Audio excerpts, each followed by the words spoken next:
সন্ধ্যা।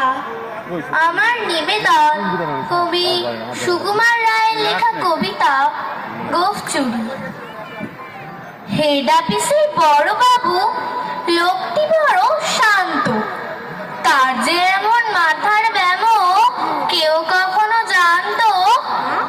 দিব্যি ছিলেন খোশ মেজাজে, চেয়ার খানি চেপে একলা বসে ঝিমঝিমিয়ে হঠাৎ গেলেন খেপে। আটকে উঠে হাত পা ছুড়ে চোখটি করে গোল, হঠাৎ বলেন গেলুম গেলুম আমায় ধরে তোল।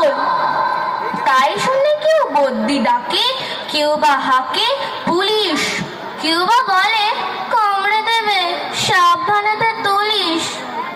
ব্যস্ত সবাই এদিক ওদিক করছে ঘোরাঘুরি। বাবু হাঁকেন, ওরে আমার গোঁফ গিয়েছে চুরি। গোঁফ হারান? আজব কথা, তাও কি হয় সত্যি? গোঁফ জোড়া তো তেমনি আছে, কমেনি এক রত্তি। সবাই তারে বুঝিয়ে বলেন সামনে ধরে আয় না, মোটেও গোঁফ হয়নি চুরি, কখনো তো হয় না। রেগে আগুন তেলে বেগুন, তেরে বলেন তিনি কারো কথায় ধার ধারি নেই, সব বেটাকে চিনি। নোংরা ছাটা খেংরা ঝেটা বিচ্ছিরি আর ময়লা, এমন গোঁফ তো রক্ত জানি শ্যাম বাবনের গয়লা। গোঁফ যদি আমার বলিস করবো তোদের জবাই। এই না বলে জরিমানা করলেন তিনি সভায়।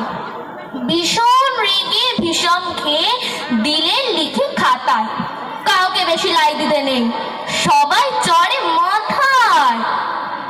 অফিসের এই বাদরগুলো মাথায় খালি গোবর, গোঁফ জোড়া যে কোথায় গেল কেউ রাখে না খবর। ইচ্ছে করে এই বেটাদের গোঁফ ধরে খুব নাচি, মুখ্যগুলোর মুন্ড ধরে কোদাল দিয়ে চাচি। গোঁফ কি বলে তোমার আমার, গোঁফ কি কারো কেনা? গোঁফের আমি গোঁফের তুমি, তাই দিয়ে যায় চেনা। নমস্কার।